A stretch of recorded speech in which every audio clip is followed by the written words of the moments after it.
Welcome to the MHP Exchange podcast, where industry veterans Frank Rizzo and Eric Busadil generously share their wealth of knowledge in their new podcast dedicated to the manufactured housing space. They tackle tough questions to provide valuable insights for those considering investments in mobile home parks.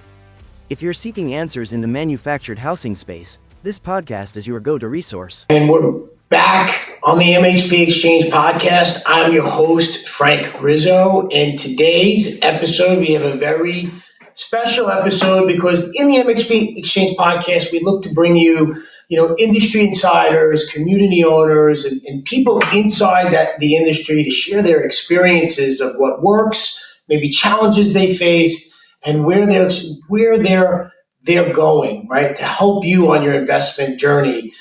And joining us today, we have Amanda Cruz. She's the owner of Voyage Investing.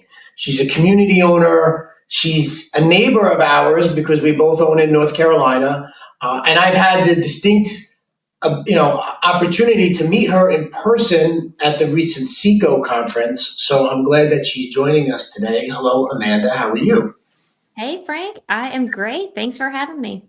Well, thanks for being on. I know that we've been trying to schedule this for a while. So, Amanda, you're a community owner. I know that you got involved in the MHP space, in like 2020. Is that it? Yeah, that's right. Yeah. Okay. So, but you had a career beforehand. Like, what made you make that decision to pivot into, because you did a complete 180, right? You were not in real estate, and all of a sudden now you're fully engaged MHP operator full time. So just how does that happen? There were a few steps, Frank. Okay, so I, much like a lot of people, I had a traditional upbringing. I went to undergrad, got a chemistry degree. I got a master's in applied statistics, right? I'm going that path, like the traditional path, like my parents did. And I loved my career. I was most recently at Capital One for about a decade, managing a team of financial analysts, right? So that was great. Getting promoted, all the things, working super hard. I was late, staying there late every night when the lights were dimmed and all the things, but I loved it. And then at some point I just realized I didn't really want the job of the person so many levels above me. And no matter how hard I worked and no matter how much ownership I had of my team, it was never really going to be mine. And I started thinking, hey, can I build something can I build my own business? Can I make my own life? And if I didn't try at some point, I think I would have just always regretted it. So my husband and I, Jonathan, we got into just single family real estate, right? We bought a duplex in 2018 and started kind of that traditional path. We were doing some burrs, we were doing that sort of thing. And that was fine. We ran into mold and the scary things that you do when you have, your first couple houses. And it was fine, except we were trying to leave W-2 jobs. And as everybody listening knows, the cash flow is just not there in the single family houses to leave a W-2 job. So we heard about Lonnie deals. We started doing those, which are, just individual manufactured homes in somebody else's community. We did a couple of those and really got into the manufactured housing space that way. We liked them, but it's also not scalable. So at that point, we started buying mobile home parks in 2020.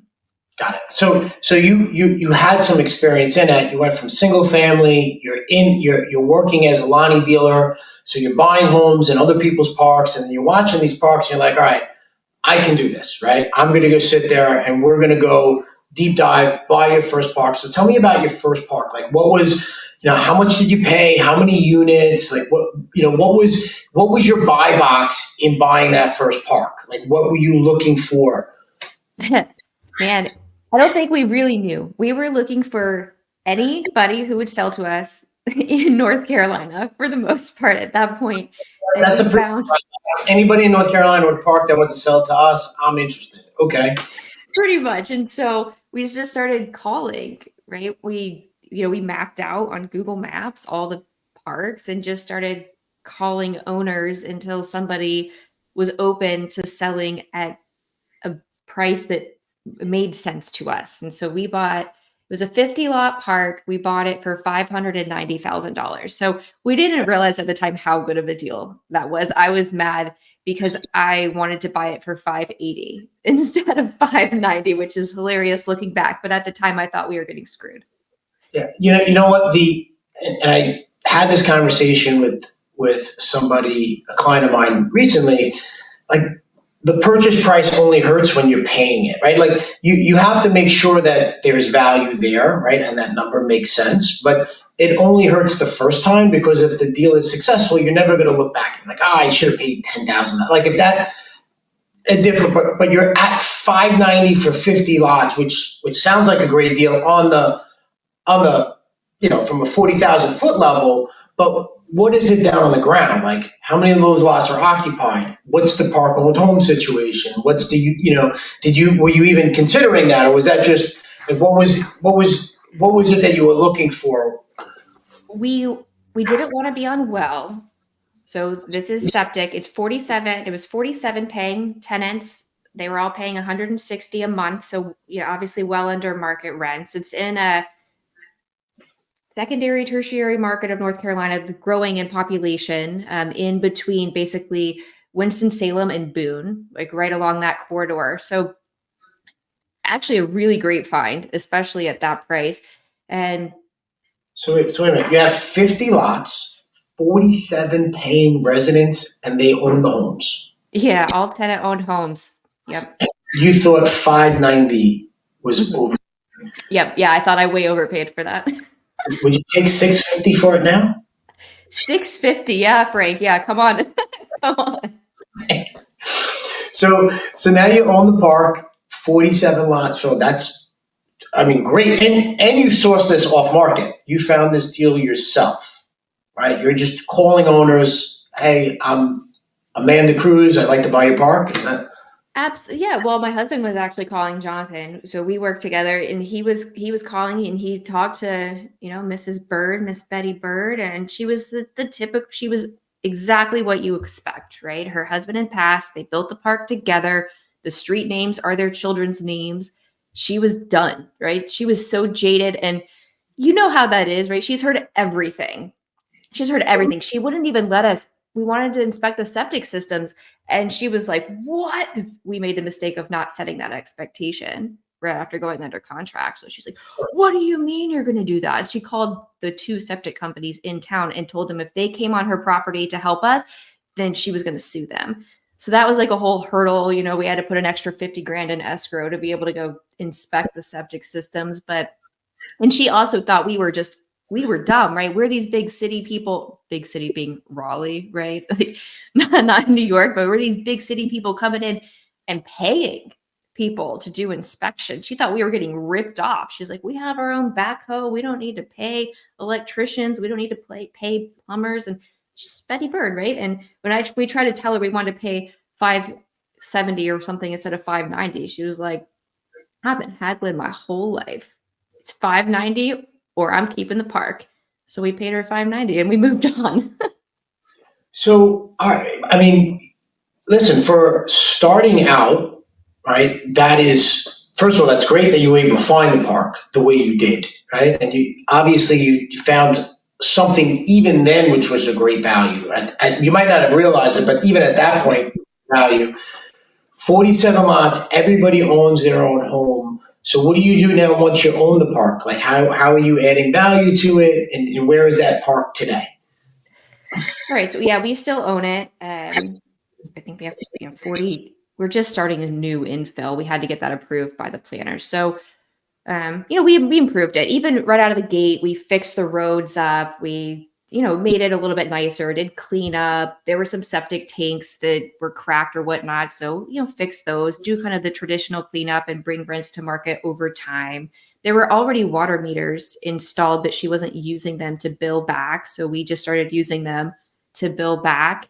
And the rents are now at $340, which is, just below market. And we've had to turn over some tenants here and there. But honestly, that park was like the epitome of the best park you could get. Like, there weren't that many headaches. It was super easy. The main value add was increasing rents. Like, it wasn't that challenging compared to, some other things that we've bought. So that was kind of like the dream park, really. And now obviously it's worth, $2 million or whatever.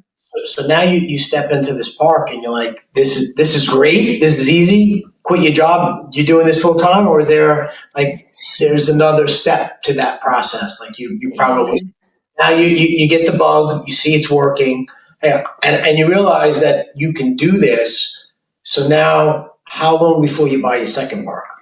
It actually took us a while. I mean, so we both had. Well, actually, that's not true. Jonathan left his job previously in 2019 when we were doing renovations on single family, but I still had my job, right? So I was still working full time. He was mostly taking over this. Now, there was a layer of the reason I was so scared of even at that price was we went under contract in January 2020 and closed the first week of April 2020, right? So the whole world changed, and I'm thinking nobody's going to be able to pay us rent. People are getting laid off left and right. So it wasn't just the numbers, but all right. So we turned that one around. We moved forward.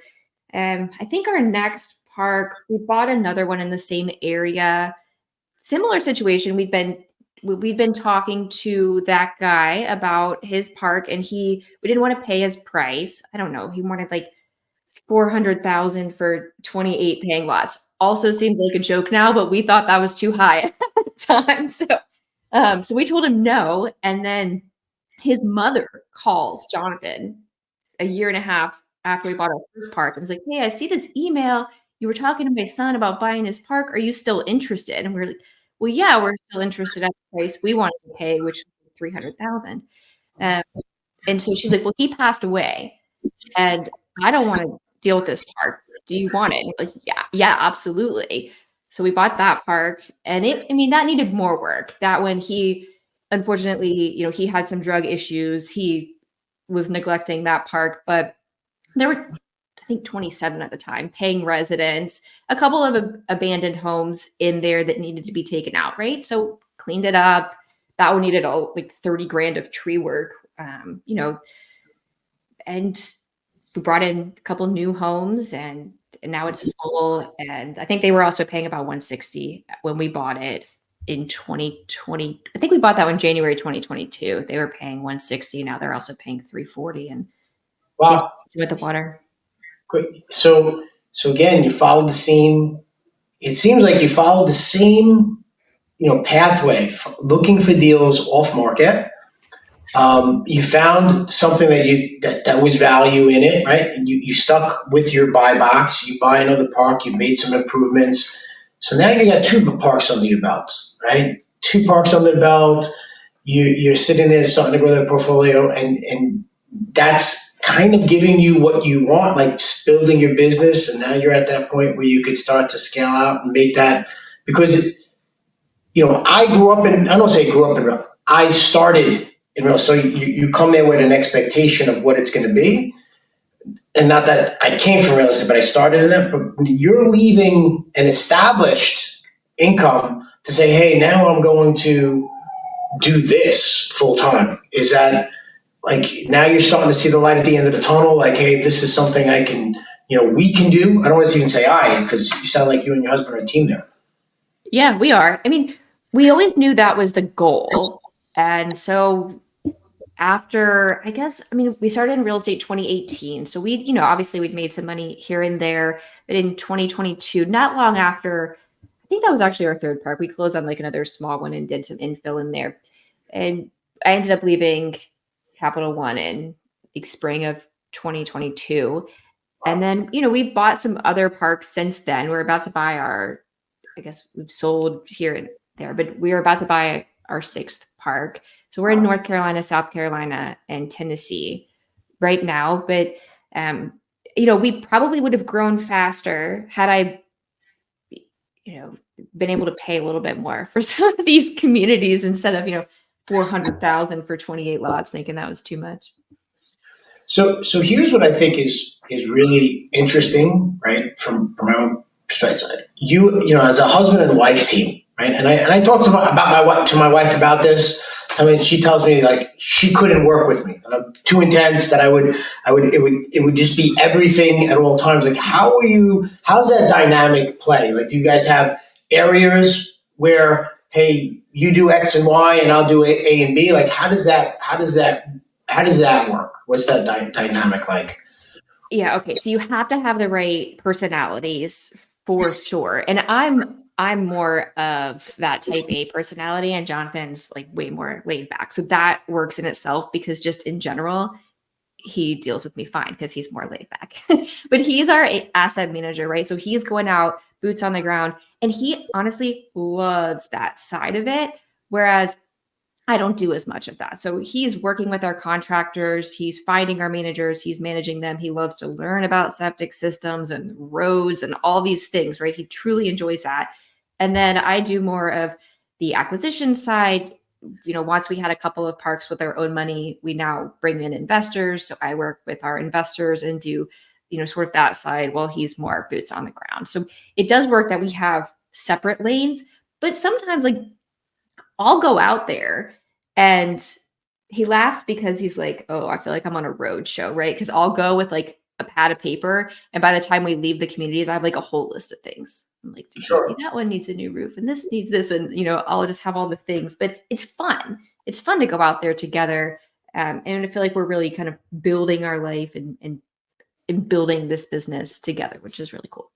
So, how does that separation work with, hey, we're working at, and I'm going to use, say, Eric and myself as an example, because we do, we're partners, and in some ways we have a, work marriage, and he handles certain things, I handle other items. But if there's things that need to be performed, he'll get on top of me about certain things, or I'll get on top of him about certain things. I mean, that's what a good partnership is, and we do it in a respectful way. But hey, what's doing this? What's going on? And there's a push in that, like, so you can excel more. Like, how does that? But now that you have the dynamic of, hey, we also have this personal relation. Like, how does that play into it? Or you're able to say, look, we're going to talk this between, but after 7 o'clock it shuts down. Like, is it like that? I'm just at it because I'm trying to tell my wife how we can do it. Just out of curiosity. Yeah, that's a good question. I mean, so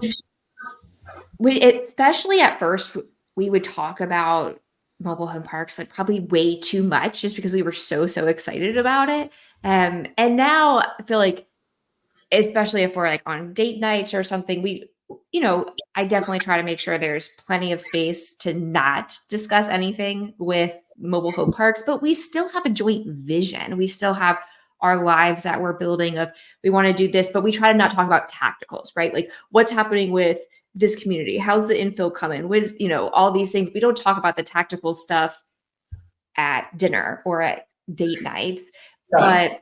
but during the day we do. And we have, dedicated times throughout the week where we'll come together and like, hey, here's our like financial conversation about each community. I had these X, Y, and Z questions and we'll run through them. So we sort of have dedicated times for that. And yeah, there have been times where he's been like, oh, like, he feels like he's trying so hard at the communities. I'm like, well, I'm seeing that we have this extra expense and I'm seeing we don't have these 3 homes infilled. He has to deal with that, of course, but luckily he takes it in stride. So, and you talk about a shared vision because now you've gone from, the first 2 communities, and you see this happen a lot. The first community for us took a while to buy, then it takes almost a year to get the second one, and then the third one matriculates fast, and then the fourth, and then all of a sudden you get on a roll. And now you're 4 years into it, you're 6 communities in. So what's changed? You're looking at bigger lot count? Do you only look, because you talked about, I mean, obviously everybody says, I want city water and sewer. I want all tenant owned homes. I want people paying under market and I can move things up. That's the ideal. But we know that doesn't always happen. Do you buy communities that have park owned homes? Is that something that you look at, that you look for? We have, yeah, and we've had to learn how to do that. So we bought one park that was basically all park owned homes. That's the one where we are in Rockingham, North Carolina, pretty close to some of your communities. And then we bought another one in Tennessee that was 40 spaces occupied. About half of those were park owned homes. That was a huge challenge. I mean, That's probably my favorite park. It's in the Tri-Cities area of Tennessee, so it's just a really, really great location.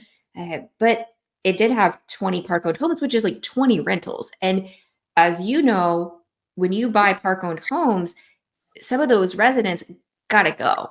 And there's a huge churn. We were in a new state, a new market, and we didn't have the infrastructure to get these homes turned. So what happens is you get scrappy as an entrepreneur, and I'm the one Facebook Marketplace, doing all the Facebooking for getting these new tenants in place. So yeah, we've certainly done that, and now we're selling those off now that that community is 100% occupied. And So, and you speak to operators, and this is something that people, you can only, you go through this and then you learn it, right? So, and you'll find somebody or broker to tell you, oh, they have park-owned homes, you could just sell them to the residents or give them to the residents. Well, if there's a lot of deferred maintenance in that home, you cannot just give it to the resident, because if the resident doesn't have the capability, whether financial or economic or the physical capability of making those improvements, well, you've just given them a burden, and they don't want the home, right? Because they know it needs skirting, or the roof leaks, or whatever the case may be. And so you need to underwrite that transition that's going to happen, right? Like, you need to expect that, hey, there's going to be a transition period, and I might lose some residents, I might keep some residents, but I also have to make improvements to those homes regardless. I mean, is that something that you kind of look at now a little bit differently? yeah, for sure. I mean, we never looked at selling off homes quickly because we hadn't done that, so we couldn't underwrite moving quickly on it. But yeah, like the homes need some work, and so particularly on the outsides of them, we that's one place where when we're going to sell off a home, we want to make sure it's going to look good on the outside, right? So we're buying a park right now. There are 3 abandoned homes in it. We're going to sell them as contractor specials, but we're going to clean them up on the outside first to make sure that looks nice, and then we'll sell it to a contractor to fix it up. But that way we're in control of the exterior aspects of it, which helps with the facelift of the entire community. That's super smart to say that, because by doing that, especially because you say you do infill, like you're bringing in new homes, if you're bringing in a new home, you want to make sure the exterior of the other homes in the community can kind of match, right? So it could be seamless, because that new resident is making a huge investment inside your community, and they want to step outside their door, and they want to know that the other homes in that community are going to have a certain look and feel and style, and there's going to be a culture in place. So that's a very big tip if you're out there listening. Even if you're going to sell off the home, you do have to do some work to the exterior of the home, right? Skirting, painting your cool silver roof. So now you mentioned vision. Like, where are you looking to take Voyage Investing? Like, what's the plan for Voyage going forward? Yeah, we want more communities, Frank, but I'm not in a hurry to buy more that don't make sense, right? Like we're buying one right now that's going to be fantastic. It was, just basically the management stepped out of it for 5 years, so it needs a ton of work, and that's going to be a really great opportunity. And we're constantly looking, but at the same time, I'm not going to buy something just to buy something. Like, we do have investors who are like, when's the next opportunity? When's the next opportunity? And I'm like, well, we don't have one. And it could be months, it could be a year before we have the next one, because it needs to make a lot of sense. And it's competitive, as you know, right now. So we'll sit and wait until the right opportunity comes along. But we do want to continue to grow. I definitely, we'll keep adding more. Are we ever going to have 100 communities? It's very unlikely. We're just not being that aggressive. Got it. I think people, because you see it, like, people like to buy, right? Everybody loves to talk about the opportunities or the deals that they've closed. But I think you said something there. It's not just about closing the deal, right? It's about closing the right deal and then effectively managing it, because you've got to manage those returns, whether it's for yourself, or especially if you have partners, right? So it's hurtful enough if it's just you alone, but once you start taking in investor capital, you have to make sure that the operations are on point. Now, it obviously sounds like you're self-managing all your assets, right? Is that how you're layered? Like you sell, it sounds like John is handling operations. Do you have on-site managers on each one of these communities? Like, how do you handle that from an operational standpoint? Yeah, we have on-site managers or really local managers, and we've had better luck in some of the markets with finding people who live close by, but not necessarily who live in the community, and managing them that way. But honestly, we've had to step in a good amount because we don't have like an asset manager who's running everything. Jonathan is. So like when we buy in a new state, right? We bought in Tennessee, that was a syndication. So we had equity partners in it. We some of our other ones had been debt, right? So yes, we need to perform, but that's easier. Yes, we will pay you your 10%, no problem. But the upside is on us. When we bring in equity partners, right? Like you're all in on that. And so that's when you're having to step in where like if the managers kind of having a hard time or isn't getting home sold fast enough, you're stepping into that role because you need it to perform, right? And so you're doing everything in your power to get all the homes rented, right? To do the turnaround. So yeah, we do have local managers, but we can be pretty active. Like right now, I have somebody who was doing our Facebook listings for all of our portfolio to sell off homes. Wasn't going well. So now we're hiring somebody new. But here I am for the next couple weeks back in that role, which is not my favorite of talking to people on Facebook because we can't wait a couple weeks to get homes sold. So we're stepping into it. So that's an interesting point because we obviously throughout our portfolio we're selling homes. We have a system in house in doing that where your on-site manager may be doing the showing, but they're not necessarily the initial point of contact, right? Because when Yep. those leads come in, you have a certain window where they need to be contacted, where they need to be engaged, right? Because and then getting to your community and having that key component in it is so crucial to your success, especially when you're turning a community around, right? Because your underwriting, your equity partners are basing on the fact that, hey, I'm going to lease up this community in this time frame. I'm going to onboard new residents, and we're going to get people engaged in what we're doing and what we're building here. And that's all part of the process. I mean, that's what I think makes this sector of investing so different than just renting apartments or industrial or commercial.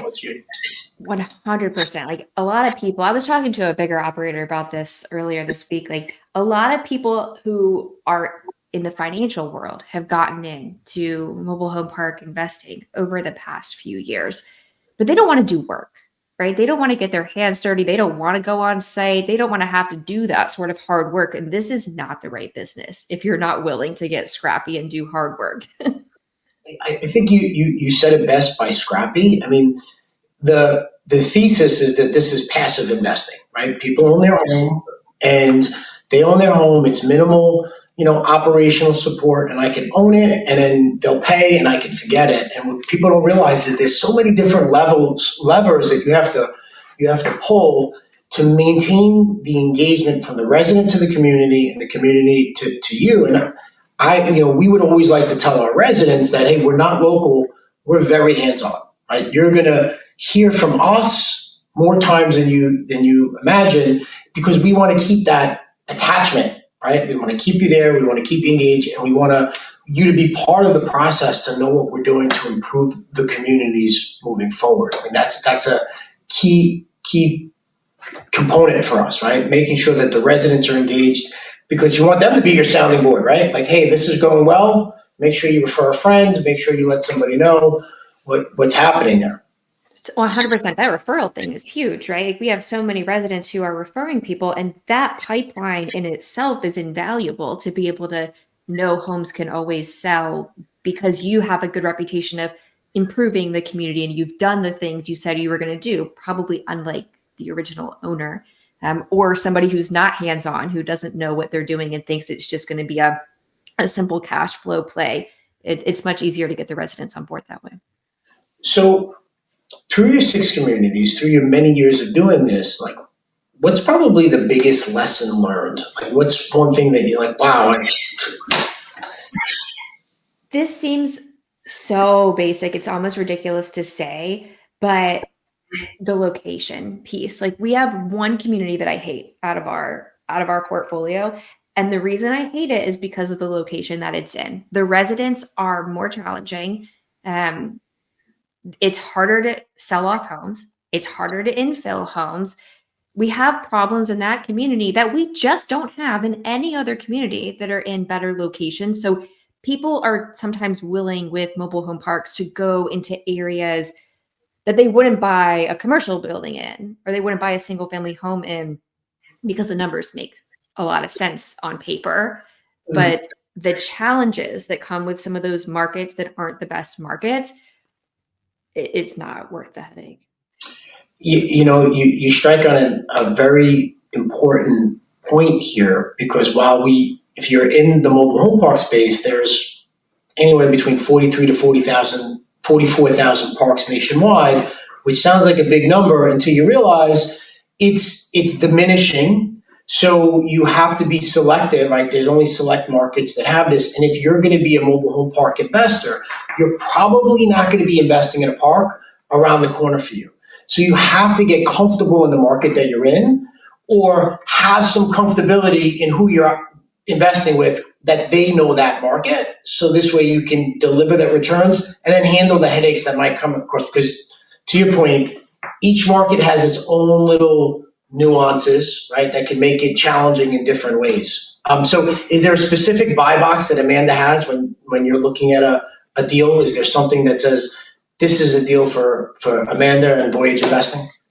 Yeah, so we don't do wells. I'm totally fine with septics. We own a lot of septics. We don't like wells unless there's like county water right out front. We'll do that and run the lines through. But I don't like well and septic. I don't like where the population's declining. So that's a big thing. Even if it's a bigger city, it's just a more challenging population that lives in a place where the population's not increasing. We're staying in we like North Carolina, South Carolina, and Tennessee. We would look in Georgia or Virginia. We're not doing active scouting there. And we don't do RV parks, right? We're not in hospitality. So we stick with the manufactured housing, affordable housing space. So we're looking there. And then we don't own anything on the east side of North Carolina. We like the West, right? We like the mountains, the foothills, which is, a lot of that was driven by hurricanes. And then, of course, we just had Helene come destroy Western North Carolina, which we got very lucky with our communities there. But, maybe we'll have to revisit that thesis, since Helene just ruined that thesis for us. Maybe.